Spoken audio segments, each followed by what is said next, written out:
Morning students, मैं हूँ राकेश और आर फिजिक्स सब में आपका स्वागत है।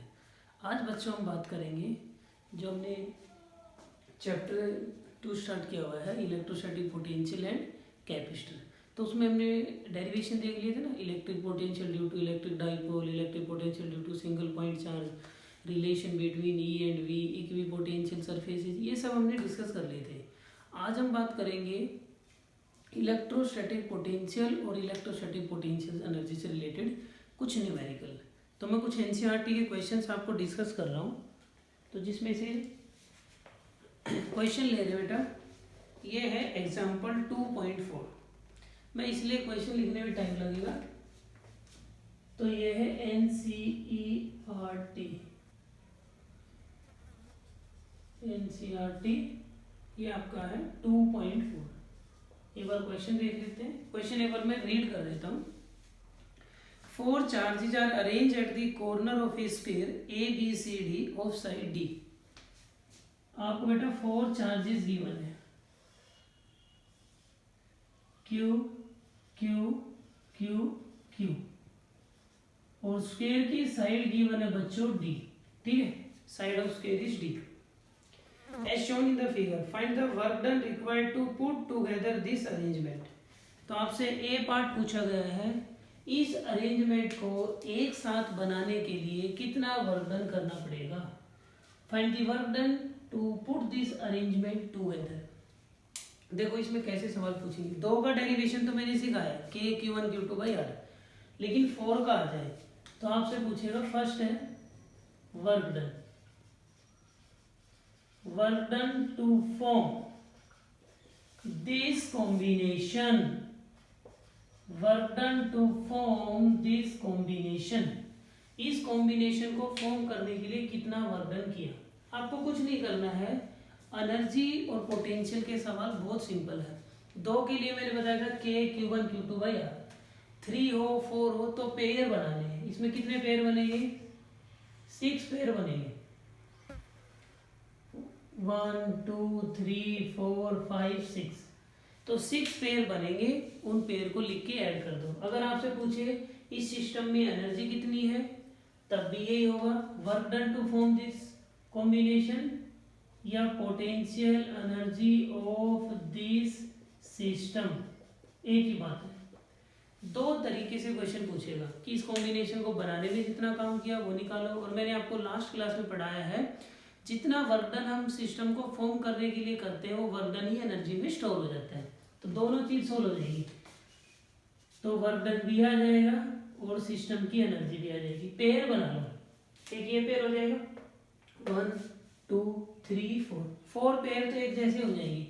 तो 4 मल्टीप्लाई के Q1 Q2 अपॉन में आर, ऐसे 4 पेयर होंगे ना, के Q1 Q2 अपॉन आर, ऐसे ये बनेगा, ऐसे ये, ऐसे ये, तो 4 हो गए मल्टीप्लाई। साइन के साथ पुट करना है। दूसरा 2 डायगोनल के बनेंगे तो डबल कर लेते हैं, एक डायगोनल का ये होगा, एक डायगोनल का ये होगा, तो के Q1 Q2 और अपॉन में डिस्टेंस कितना होगा, ये √2d होगा, तो अपॉन में आर, ये आ जाएगा। चार्जेस आपके सारे प्लस ही है, नहीं बच्चों, कुछ चार्जेस बी और डी पे माइनस भी है। ये चार्जेस भी आपको ए बी सी डी ये माइनस दे रखे हैं। कोई नहीं, माइनस लेंगे तो एक के साथ माइनस आ जाएगा, इन दोनों में भी एक माइनस आएगा, इन दोनों में भी एक माइनस आएगा, इन दोनों में माइनस, इन दोनों में माइनस, तो सब में एक एक माइनस 4 टाइम्स। डायगोनल में देखो माइनस माइनस प्लस, और ये भी माइनस माइनस प्लस, ये हो जाएगा। ठीक है, साइन के साथ लेना भाई, के Q1 Q2 नेगेटिव था, फिर ऐसे इसमें करेंगे के Q1 Q2, यहाँ भी एक नेगेटिव, ये भी नेगेटिव है, तो नेगेटिव नेगेटिव ऐड हो जाएंगे। ऐड कर लो कितना आ जाएगा, तो आ जाएगा -4kQ² बाई डी, ये हो जाएगा प्लस में 2kQ² बाई √2d, कॉमन ले लो, kQ² बाई d² कॉमन आ जाएगा, -4, ये 2 या √2 पर √2 आ जाएगा। ये आपका सिंपल सा क्वेश्चन था, कुछ नहीं करना, कितने भी चार्जेज आ जाओ पेयर बनाओ, साइन के साथ लिखना है। सेकेंड है बच्चों, a charge Q naught is brought to the centre E of the square. एक चार्ज है क्यू नॉट, उसको सेंटर ई पे लेके आना है, क्यू नॉट को to the centre E of the square, the four charges fix held at its corner, how much work is needed to do this. एक charge को लेके आना है, ये नहीं बताया कहाँ से लेके आना है, तो सीधी सी बात है हम ये मानेंगे इन्फिनिटी से लेके आया है। ठीक है, इसमें कहीं नहीं लिखा हुआ है, आप देख सकते हो, आपके पास बुक है, देखो charge Q naught is brought to the centre E of the square, the four charge is being held fix at its corner, how much extra work is needed to do this. कह रहे ये four charges है ना A B C D, ये अपनी position पे fix है, इनकी पोजीशन में बच्चों कोई चेंज नहीं आ रहा है, इन चार्जेस की पोजीशन फिक्स है। अब एक चार्ज क्यू नोट को इन्फिनिटी से उठा के, एक चार्ज क्यू नोट को इन्फिनिटी से उठा के ई पे लेके आना है। तो वर्क डन पूछा है, तो work done from infinity to E. Work done लिखने के मैंने तरीके बताए हैं, एक एनर्जी की टर्म में डायरेक्ट डिफरेंस होता है, पोटेंशियल की टर्म में पोटेंशियल डिफरेंस इनटू में चार्ज होता है, एक फॉर्मूला आपको एफ डॉट डी आर वाला आता ही है। तो चलो बोलो, इन्फिनिटी से ई पे आएंगे तो फाइनल पोटेंशियल ई का माइनस इन्फिनिटी का इनटू में क्यू नॉट, यही है। अब ई पे पोटेंशियल ध्यान से देखना, इस डिस्टेंस को मैं आर लेट कर लूं, कॉर्नर से सेंटर का आर डिस्टेंस, ये भी आर ये भी आर। तो ई पे पोटेंशियल देखो, इसका होगा के क्यू बाई आर प्लस का, इसका होगा माइनस के क्यू बाई आर, इसका होगा माइनस के क्यू बाई आर, इसका प्लस के क्यू बाई आर, तो जीरो हो जाएगा ना। ई पे जो पोटेंशियल होगा दो चार्ज का तो होगा के क्यू बाई आर के क्यू बाई आर, और बच्चों दो का होगा माइनस के क्यू बाई आर माइनस के क्यू बाई आर, और इन्फिनिटी का पोटेंशियल जीरो होता ही है। ई का पोटेंशियल ये होगा, इसका इसका इसका इसका, अब ये देखो सब कट जाएंगे, इनटू में क्यू नॉट, तो जीरो आ गया। इसका मतलब क्यू नॉट को इन्फिनिटी से ई तक लाने के लिए आपको कोई वर्क डन करने की जरूरत नहीं है। There is no work done is required to move a charge Q not from infinity to E. और देखिए इसमें, ये तो इसका ये और बी पार्ट हो गया। आगे देखो, बस इसने यही पूछा था, चलो इसमें और नहीं पूछा, एक मैं पूछ लेता हूं आपसे। ये हमारा सवाल है, अगर एग्जाम में आ जाए इस सिस्टम को डिसोसिएट करने के लिए कितना वर्क डन करना पड़ेगा। डिसोसिएट का मतलब अलग अलग कर रहा है, कंबाइन करने का मतलब तो यह है इन सबको इन्फिनिटी से लेके आए तो एक सिस्टम बन गया। अब इन सबको इन्फिनिटी पे वापिस छोड़ के आना है, तो कुछ नहीं करना है, जो वर्क डन आपने यहाँ निकाला है ना उसका उल्टा कर दो, तो डिसोसिएट का जो वर्क डन होगा इसी वर्क डन का माइनस हो जाएगा, अपोजिट हो जाएगा, क्योंकि पहले हम इन्फिनिटी से यहाँ आ रहे थे, अब इधर जाएंगे। तो पहले हम फाइनल माइनस इनिशियल कर रहे थे, अब ये माइनस ये करना पड़ेगा, तो जस्ट माइनस का डिफरेंस आ जाएगा, तो माइनस 4k² 2kd² अपॉन में √2d। तो एनर्जी कितनी है, वर्क डन कितना किया कॉम्बिनेशन को बनाने के लिए, तो पेयर बना के सोल्व करेंगे। डिसोसिएट आ जाए तो निकाल के वैसे ही माइनस से मल्टीप्लाई करेंगे, और वर्क डन जब भी निकालना हो final potential minus initial into में चार्ज होता है, यह एनर्जी का डिफरेंस होता है। ये था बच्चों आपको 2.4 का एक सिंपल सा। चलो मैं इसका 2.5 करवाता हूँ, वो अच्छा सवाल है। 2.5 समझना,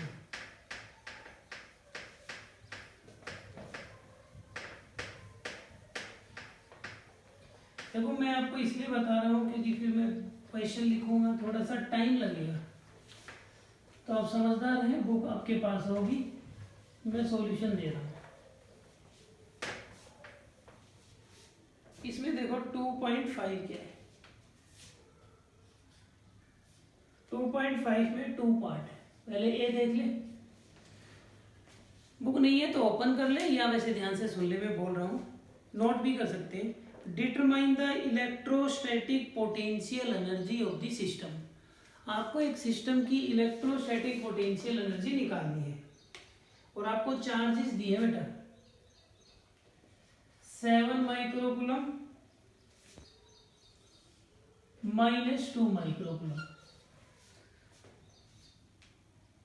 और इनकी पोजीशन दी है, ये है -9 सेंटीमीटर 0 पे और बच्चों ये है 9 सेंटीमीटर 0 पे, यहाँ कहीं ओरिजिन होगा।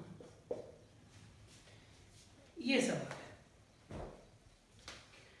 देखो दो चार्जेस हैं 7 माइक्रोकूलम और -2 माइक्रोकूलम, इन दोनों का पोजीशन है, एक का है -9 सेंटीमीटर 0 एक का है +9 सेंटीमीटर 0 और ये ओरिजिन है, मतलब इधर माइनस होगा इधर प्लस होगा।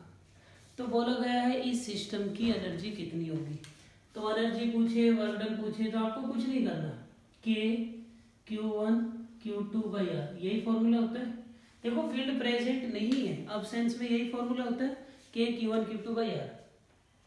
बस बच्चों इतना ध्यान रखना है, एनर्जी के केस में आपको साइन कंसीडर करना है, एनर्जी में पोटेंशियल में, फील्ड और चार्ज में नहीं करना है, ठीक है। चलो बात करते हैं, K की वैल्यू 9 × 10⁻⁹, Q1 ये रहा 7 × 10⁻⁻6, Q2 ये रहा -2 × 10⁻⁻6, R होता है डिस्टेंस। देखो 9 सेंटीमीटर ये होगा 9 ही होगा, तो अब 0 मत कर देना, डिस्टेंस तो ऐड ही होगा, 9 + 9 18 सेंटीमीटर, सेंटीमीटर के मीटर बनाएंगे। अब करो भाई कैंसिल, 9 और 2 18 हो जाएगा, कैंसिल हो गया, यहाँ बच गया क्या 7, ये लिख दिया 7। अब देखो प्लस की पावर देखते हैं, 9 और ये 2 ऊपर जाके प्लस की 11 और माइनस की 12, तो माइनस की एक पावर बच जाएगी और माइनस ऑलरेडी है तो -0.7 जूल आ जाएगा। तो ये आपका बच्चों वर्क डन आ जाएगा। इसमें दूसरा केस है वो इम्पोर्टेंट है, ये तो था अब्सेंस का केस। दूसरा जो केस है इसमें है electrostatic potential energy due to system of 2 point charges in the presence of electric field, मतलब कि प्रेजेंस की बात कर रहा है। तो अब आपको देखो क्या कह रहा है, सिचुएशन यही है और दूसरा पूछा है इसमें B part, how much work is required to separate the two charges infinitely. दूसरे पार्ट में कह रहा है इनको सेपरेट करना है, इन्फिनिटी पे डिसोसिएट करना हो, सेपरेट करना हो, तो मैंने बताया था इसका माइनस हो जाएगा, तो -0.7 जूल। कॉम्बिनेशन का निकाल लो, वो एनर्जी भी होती है वर्क डन भी होता है, डिसोसिएट में उल्टा हो जाता है, माइनस आ जाएगा, क्योंकि कॉम्बिनेशन में इन्फिनिटी से पॉइंट पी पे लेके आते हैं, डिसोसिएशन में पी से इन्फिनिटी पे जाएंगे, तो माइनस का ही साइन आएगा, ठीक है। अब इसका सी पार्ट और देखो बच्चों, सी पार्ट में दिखा रहा हूं आपको। सी में कह रहा है suppose that the same system of charges is now place in an external field. इसी सिस्टम को आपने एक्सटर्नल फील्ड में प्लेस किया, ध्यान से समझना, आपने इसी सिस्टम को एक्सटर्नल फील्ड में प्लेस किया और फील्ड का वैल्यू भी देता है, फील्ड का वैल्यू दे रहा है A/r², A/r², ए का वैल्यू भी बता रहा है आपको, what is the value of a 9 × 10⁵ coulomb metre square. अब कह रहे हैं what would the electrostatic potential of the configuration B. अगर इसी सिस्टम को जैसे फील्ड नहीं थी तो सिंपल था K Q1 Q2/R। अब मैं आपको एक बात बताता हूँ, पहले मुझे ये बताओ, प्रेजेंस में फॉर्मूला क्या आया था, VR1 Q1 VR2 Q2 plus में K Q1 Q2/R, ये आया था। फील्ड की प्रेजेंस में जो पोटेंशियल आया था बच्चों यही तो आया था, अब्सेंस में तो केवल ये रिजल्ट आया था, प्रेजेंस में ये ऐड हो गया, ये ऐड हो गया, मतलब कि पॉइंट पी पे भी फील्ड का पोटेंशियल था, पॉइंट क्यू पे भी फील्ड का पोटेंशियल था, बोलो था कि नहीं। अब ये चीज तो मैंने कैलकुलेट कर ली है, -0.7, इसको सॉल्व करने की जरूरत है नहीं। अब मुझे Q1 Q2 भी पता है, ये है Q1 ये है Q2, चलो लिख देते हैं कंफ्यूजन ना रहे, ये है Q1 और ये है Q2। अब प्रॉब्लम है VR1 और VR2, मतलब कि इस चार्ज का ओरिजिन से डिस्टेंस कितना है 9, इस चार्ज का भी ओरिजिन से डिस्टेंस कितना है 9। तो मैंने बताया था ना R1 R2 इनके पोजीशन वेक्टर होते हैं, position vector are the vector which are start from the origin. अब ये दोनों का जो डिस्टेंस है वो ओरिजिन से 9 9 है। अब मुझे बताओ E का फॉर्मेट ऐसा होता है, जरा ध्यान से समझना। देखो बेटा, E आपको दे रखा है A/r²। E को लिख सकते हैं ना KQ/r²। E ये दे रखा है, तो इसका मतलब K की जगह ये आ गया, बाकी तो सेम ही है। अगर पोटेंशियल लिखना चाहूं तो वो क्या होता है KQ/r होता है। तो यहां से कंपेयर करें तो KQ का वैल्यू क्या है A ना, तो V का फॉर्मेट A/r होगा। मेरा कहने का मतलब है इलेक्ट्रिक फील्ड r² की इनवर्सली होती है और पोटेंशियल R की इनवर्सली होती है। तो ये r² की इनवर्सली है तो ये R के होगा B का। A इसमें आता है, K A की जगह इसमें A आ रहा है तो इसमें भी A ले लो, तो V का वैल्यू हम क्या लेंगे A/r लेंगे। बस समझ गई ना। अब V A तो कांस्टेंट है, R इसका भी 9 है, R इसका भी 9 है। इसका मतलब क्या हुआ VR1 और VR2 दोनों की वैल्यू A/r हो जाएगी। क्यों? A दोनों के लिए कांस्टेंट है, R दोनों का 9 9 सेंटीमीटर है, तो अब सॉल्व हो जाएगा। ये भी हो जाएगा A/r Q1, ये भी हो जाएगा बच्चों A/r Q2। इसकी पूरे की वैल्यू हमने सॉल्व कर ली है, ये रही -0.7। कितना? -0.7। इसको सॉल्व करो, A/r कॉमन ले लो, Q1 प्लस Q2 -0.7। A का वैल्यू देखो बेटा, A का वैल्यू ये रहा 9 × 10⁵, 9 × 10⁵। R का वैल्यू है 9 सेंटीमीटर। R ये होगा ओरिजिन से डिस्टेंस, इसका भी 9 है, इसका भी 9 है। R ये है, ये मत समझ नहीं, दोनों के बीच का डिस्टेंस है। ये वाला R ओरिजिन से डिस्टेंस है, इसमें ये पोजीशन वेक्टर वाला R है। और ये हो जाएगा, एक हो जाएगा 7 माइक्रो और एक हो जाएगा -2 माइक्रो और माइनस में 0.7। सोल्व कर सकते हैं, इतना काम तो आप कर ही सकते हैं। देखो 9 से 9 कैंसिल हो जाएगा, -2 ऊपर जाके 7 हो जाएगा, 10⁻⁻7 सॉरी +7। अब देखो 7 में से -2 गया तो आ जाएगा 5 × 10⁻⁻6 -0.7। अब यहाँ एक 0 बच जाएगी तो 50 - 0.7 तो कितना हो जाएगा 49.3 जूल। तो बेटा अब्सेंस में केस हो गया, तो प्रेजेंस में ये केस आएगा। एक बार देख लो ध्यान से, कोई डाउट हो तो बोलो मुझे। अगर किसी बच्चों को किसी प्रॉब्लम की समस्या है, कोई चीज समझ में नहीं आ रही तो वो मेरे से पूछ सकता है। मैं लास्ट और इसका एक क्वेश्चन से और लेता हूँ बेटा, उसके बाद आपका ये चैप्टर न्यूमेरिकल के साथ कंप्लीट हो जाएगा। नोट्स में 1-2 क्वेश्चन मिल सकते हैं ट्रायंगल टाइप के, वो खुद से ट्राई कर सकते हो आप।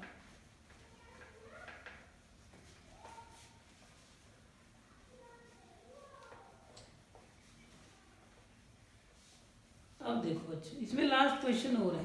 देखो क्वेश्चन इतना बड़ा है, इतना बड़ा सॉल्यूशन नहीं है, तो क्वेश्चन लिखेंगे तब तक तो सॉल्यूशन ही हो जाएगा। एनसीईआरटी का 2.6 है, सभी के पास बुक होगी, अपना एक बार देख लेंगे। मैं पढ़ के सुना देता हूँ। A molecule of a substance as a permanent electric dipole moment. एक मोलिक्यूल का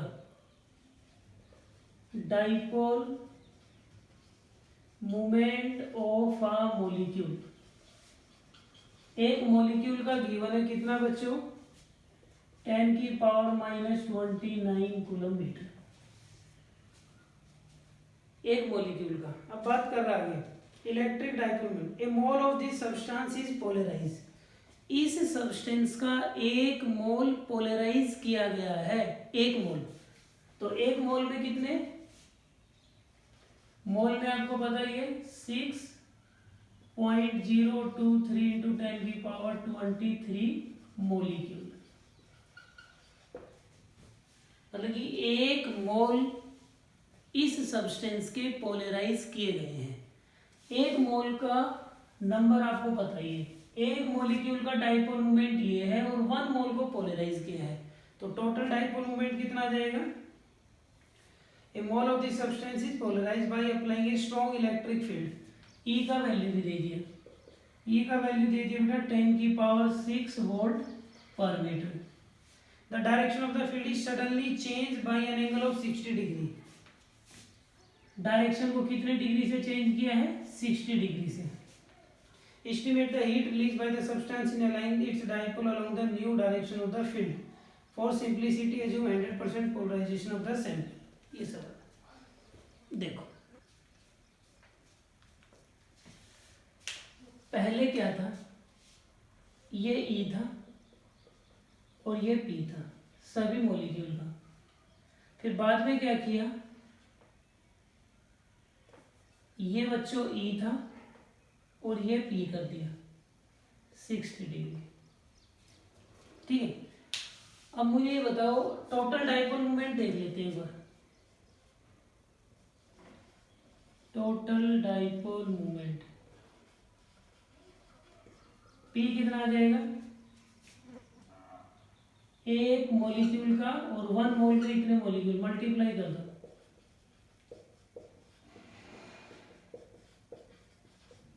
इसको मैं 6 ही ले लेता हूँ, 6 into 10⁻⁻6 coulomb metre, Q into 2A।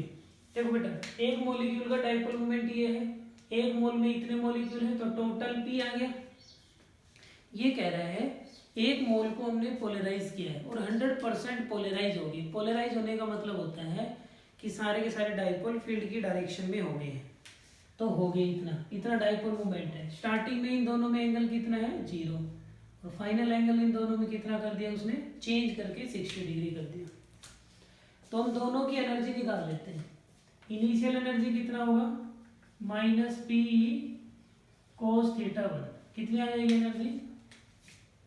P का वैल्यू ये रहा 6 इंटू 10⁻⁻6, E का वैल्यू ये रहा प्लस का 10⁻6, और स्टार्टिंग में कोस है 0, ये कट जाएगा -6 जूल। स्टार्टिंग में एनर्जी है, फाइनल एनर्जी कितनी आ जाएगी? -P cos θ2।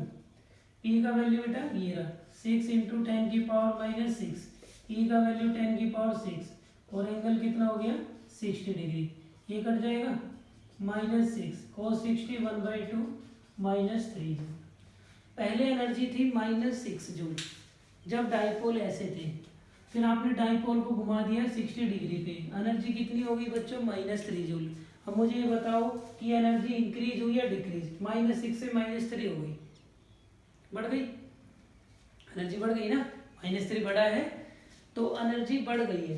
-6 से हम आ गए हैं -3 पे, तो ये एनर्जी इंक्रीज हो गई।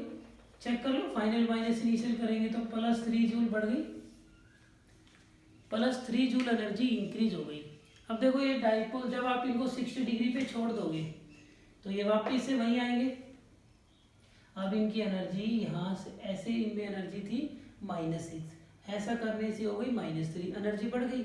जब इनको यहाँ वापस छोड़ देंगे तो ये वापस स्टेबल इक्विलिब्रियम में 0 डिग्री पे वापस आएंगे, तो सारे स्टेबल होने के लिए वापस आ जाएंगे। तो फिर इनकी एनर्जी -3 से -6 हो जाएगी, फिर एनर्जी कम हो जाएगी। कितनी कम हो जाएगी? 3 जूल। और वो 3 जूल कहाँ चली जाएगी? वो बच्चों हीट में कन्वर्ट हो जाएगी। तो जो एनर्जी है वो हीट में कितनी कन्वर्ट हो जाएगी? Heat energy